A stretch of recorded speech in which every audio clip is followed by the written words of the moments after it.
Alors Milan, bien installé? Il y a un lycée français à Cape Town. Au fait, ton container est arrivé? Dis maman, on reviendra à Mexico? Mais alors, on parlera quelle langue à la maison? Et toi dans tout ça, ça va? Bienvenue dans L'expatriation au féminin, le podcast qui nous relie à travers le monde, avec le soutien de la Caisse des Français de l'étranger.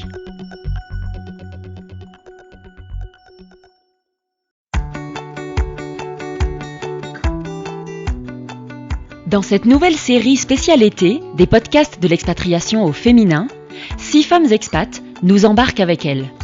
À travers 6 épisodes, ces femmes partagent avec nous leur vie quotidienne dans leur ville d'accueil, leur bilan d'une année d'expatriation écoulée, leur regard sur l'été et l'année à venir. Autant de cartes postales à écouter cet été, que vous soyez sur le départ, sur le retour, en vacances ou pas. Dans cet épisode, je suis très heureuse d'accueillir Sophie qui habite à Nairobi.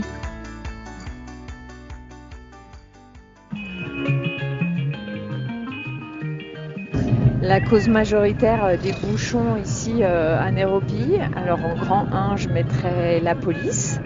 En grand 2, je mettrais un trou qui est apparu dans la nuit à cause soit d'une canalisation qui a pété, soit à cause des pluies, ou soit à cause d'un camion très très lourd qui a enfoncé le goudron. Et en 3, les causes plus improbables telles un cheval, une charrette à bras, chameau. Bonjour Sophie. Bonjour Amélie. Pourrais-tu te présenter rapidement ? Oui, bien sûr. Donc, je suis Sophie, je suis mariée, j'ai 3 enfants. Je vais spécifier leur âge parce que ça a quand même de l'importance actuellement. 15 ans, 14 ans et 11 ans, donc lycée et collège. Et puis, je travaille en tant que palliatothérapeute, c'est-à-dire que j'accompagne les familles qui veulent se préparer à la perte d'un proche, qui ont besoin d'aide pendant le décès et ensuite de soutien pendant le deuil. Et palliatothérapeute, c'est...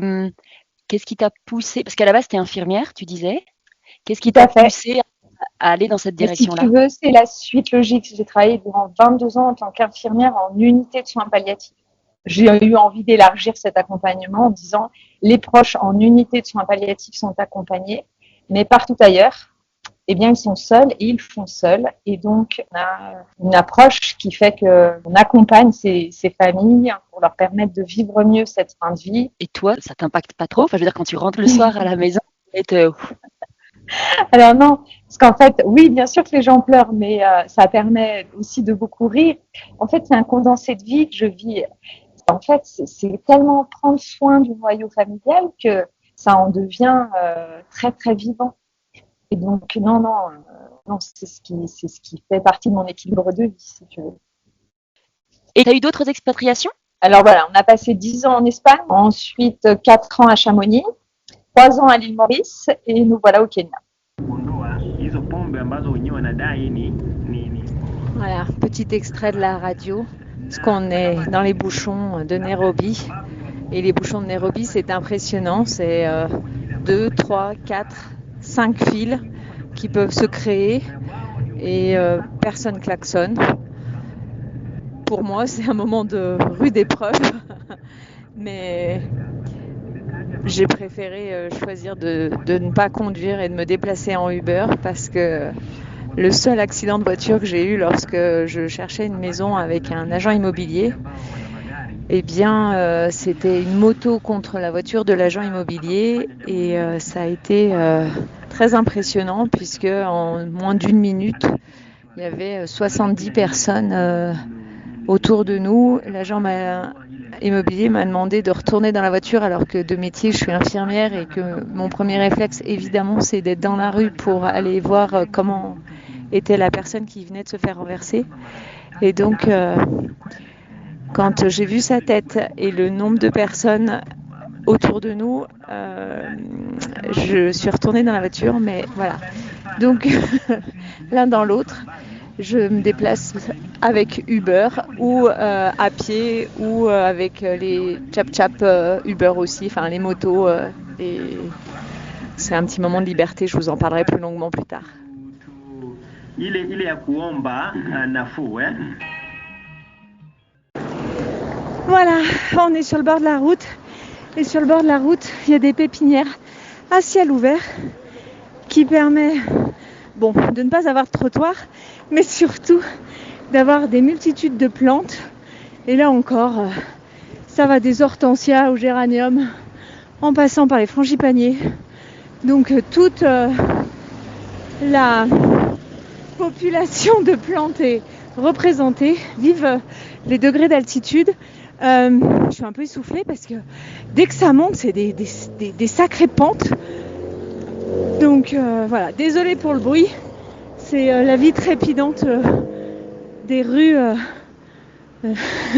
d'une capitale et à la fois qui ont des trottoirs avec des petits abris en bois. Enfin, je sais pas trop comment vous le décrire, mais c'est assez bucolique.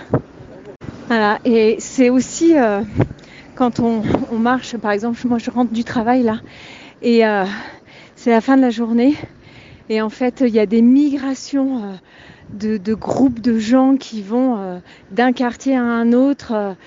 Vu que les transports en commun sont assez aléatoires et surtout plutôt pour les destinations plus lointaines, ça fait qu'il y a énormément de gens qui marchent et c'est marrant parce qu'ils vont tous dans le même sens. Et dès que moi je suis à contresens, voilà, c'est toujours... ils me regardent parce que il y a quand même peu de blancs qui marchent sur les trottoirs quand il y a des trottoirs.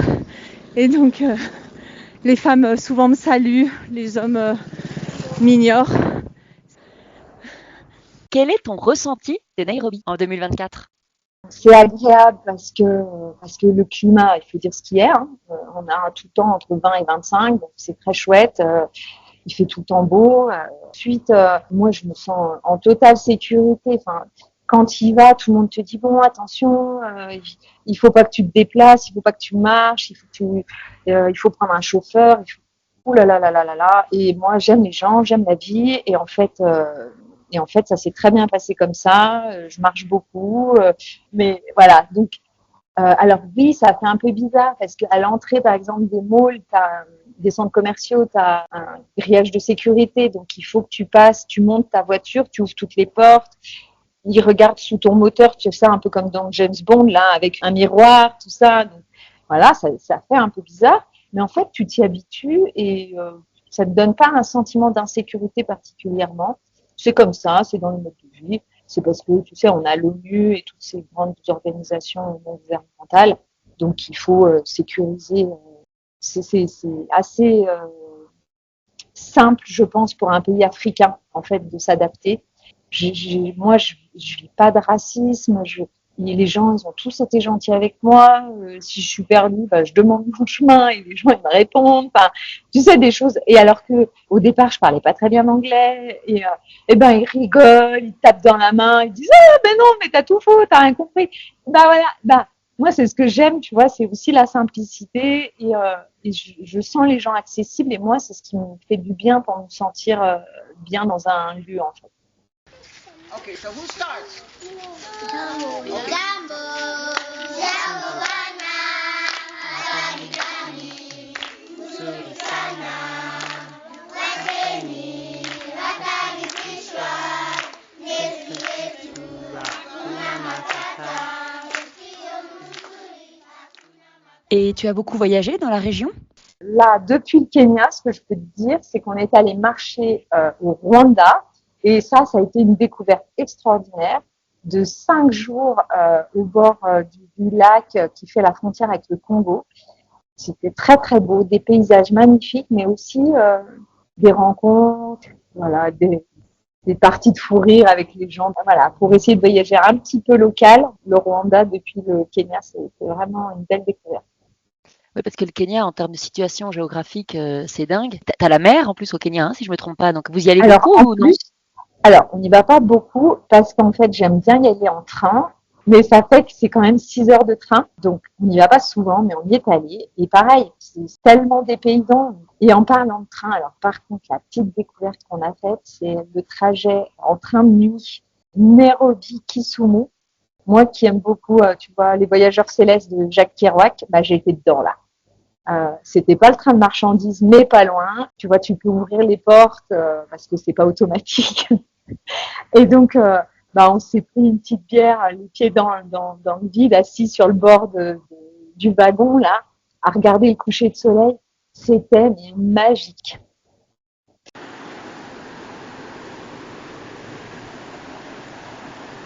Voilà, là c'est le bruit de la rivière qui coule derrière le mur du jardin.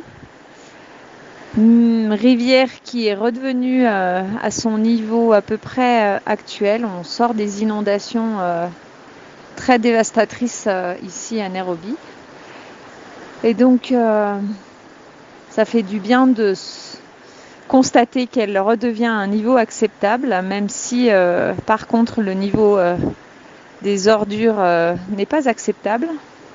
J'essaye de motiver mes voisins pour qu'on fasse une journée, voire une semaine de clean avec des plantations et qu'on puisse réhabiliter ce bout de rivière-là, qui bien sûr sera une goutte d'eau dans l'océan, mais ça serait une manière de contribuer.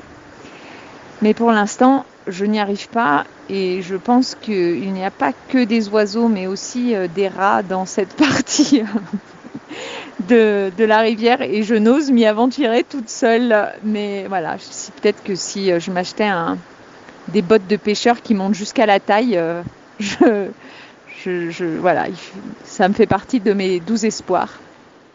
Tu vis c'est un compound? Comment Oui, vous êtes? tout à fait. Alors nous, c'est un tout petit. Là, on est 4. Donc c'est tout mignon, tout chou. Mais voilà, c'est sympa. C'est pas une obligation, mais quand on est arrivé, moi, j'avais besoin de ça en fait pour me sentir en sécurité. Romain, mon mari, fait beaucoup de déplacements, donc il y a beaucoup de nuits où je suis toute seule. Par contre, tu vois, c'est très ambivalent. Je voulais pas de barreaux aux fenêtres parce que j'ai pas envie de vivre en prison. Donc il y a plein de fenêtres et il y a aucun barreau et c'est tout à fait ok. Et ben voilà, il est 7h15. Les enfants viennent de partir à l'école. À l'école où, vu qu'ils sont collégiens, je n'ai pas le droit de me présenter et dixit mes enfants de recruter mes copines là-bas, puisque c'est leur monde. Donc, je suis bannie de l'établissement. Et non, très sérieusement, j'essaye de respecter cette bulle. Ils en ont pas beaucoup. Ils passent de la bulle de l'école à la bulle de la maison. Donc, je comprends ce désir-là, collège, lycée, ça, voilà, c'est leur terrain, c'est leur monde. Donc, mais j'ai été contente de trouver Nairobi Accueil et les marches du jeudi matin organisées par Nairobi Accueil pour m'organiser mon planning de consultation autour de ces moments-là et de me permettre une fois par mois à peu près d'arriver à aller faire cette marche sportive et de papoter entre deux petites côtes. Voilà. Il faut savoir que on est un petit peu en altitude ici, donc on est plus vite essoufflé.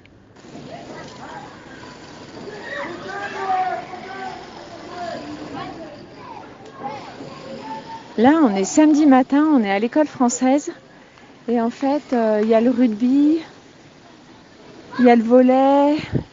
Il y a beaucoup d'activités en plus de toutes les activités de la semaine. Et ça fait que le lycée se transforme et c'est très très très chouette. Et donc là, moi je vais aller transpirer pour faire du cardio. Donc voilà, des samedis, je sais pas si vous entendez, il y a les coachs et tout. Là, les enfants sont par terre dans la boue parce qu'on sort des inondations quand même, donc le terrain est pas très sec. Mais voilà, il y a une proposition sportive ici au lycée français de Nairobi. Ma fille qui est en 6e, elle s'éclate. Elle fait du step, de la danse aérienne, du karaté, de l'endurance et puis option musique, voilà. C'est un vrai complément d'activités scolaires et donc toutes les activités périscolaires en gros de mes enfants se déroulent ici, surtout la semaine et comme ça nous évite des trajets en plus. Il faut préciser qu'il y en a vraiment pour tous les goûts parce que Il y a aussi le programme des Nations Unies. Et donc, les jeunes collégiens et lycéens qui veulent viennent le samedi matin pour réfléchir à des amendements, à des propositions de choses qui pourraient être votées ensuite en grand comité. Et ils ont une semaine où ils se retrouvent tous les lycées qui participent à ce programme dans une partie de l'ONU pour débattre de leurs idées. Donc c'est aussi un programme très chouette. Peux-tu nous parler de l'école française de Nairobi ? Donc le calendrier, c'est le calendrier français, c'est-à-dire qu'on a nos vacances en juillet-août, voilà, classique. La circulation, je t'en ai parlé, mais la circulation reste quand même un point noir. Quand tout roule bien, on est à 20 minutes de l'école française et les enfants mettent généralement plutôt 40 minutes. On a fidélisé un Uber, en fait, aussi pour la sécurité. Pour te dire, à l'école, ils ont aussi un portique où ils doivent passer leur cartable, ils doivent, tu vois, le parking est accessible que si la voiture ou le chauffeur ont été signalés à la sécurité de l'école. Donc, non, ils peuvent pas dire, ah bah tiens, je vais rentrer à pied. Et du coup, tes ados le ressentent pas trop, tu vois, comme j'ai pas d'indépendance. Alors, c'est un peu le dilemme là, surtout sur la fin de seconde là, Chloé. Donc gros clash, donc parce que clairement, l'indépendance et l'autonomie, c'est ce qui fait défaut. Et rentres-tu cet été ? Ah oui, oui, oui, oui, je rentre. Le cri du cœur. Ouais. Ben, en fait, si tu veux, moi, je suis issue d'une grande famille et si je suis totalement honnête, c'est ce qui me manque. Voilà, là, les cousinades, retrouver mes cousins. Et puis, l'été, en fait, les journées qui finissent, le soleil qui se couche à 21h30. Nous, c'est toujours 18h30, tu vois, ça sent pas l'été ici, quoi. Manger du melon, les pieds dans l'eau, moi j'aime ça, tu vois. Donc désolée, c'est un peu cliché, mais pour moi ça fait partie des petits plaisirs de la vie. Donc non, je rentre cet été. Ramènes-tu quelque chose de France ? Alors, de la maïzena et de la confiture, parce que c'est quand même pas ce qu'il y a de plus commun ici. Sinon, on trouve vraiment de tout, donc c'est très très confortable. Voilà, je suis chez Fiona. Fiona, c'est notre maraîchère et c'est ça qui est extraordinaire au Kenya.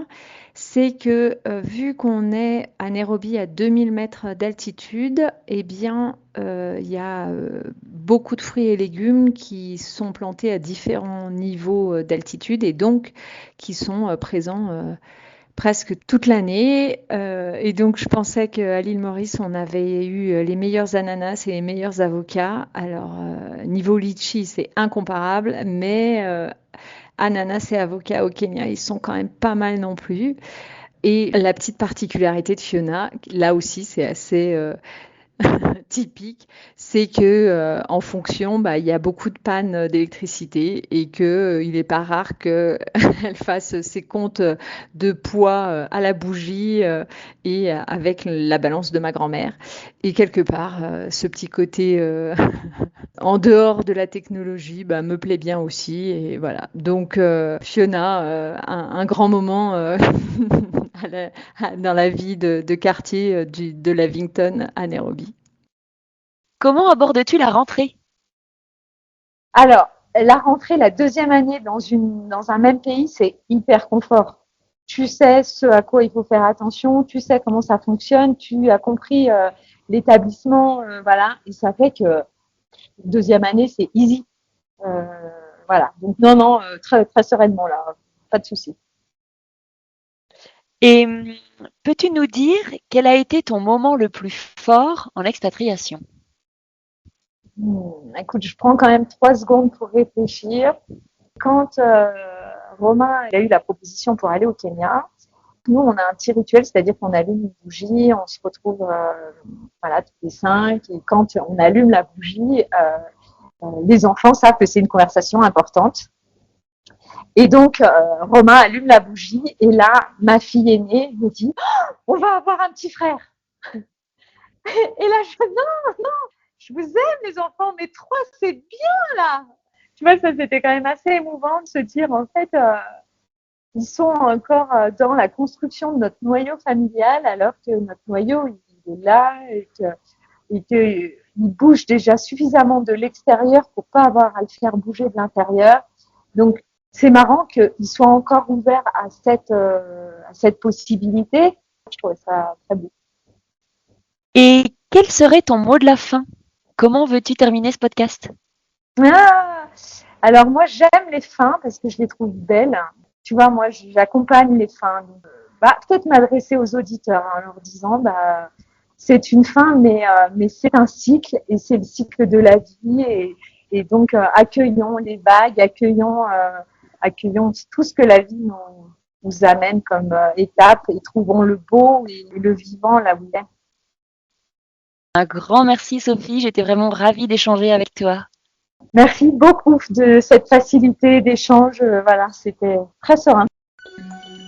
Ce podcast est produit par Expat Communication, l'éditeur de femmexpat.com, avec le soutien de la Caisse des Français de l'étranger.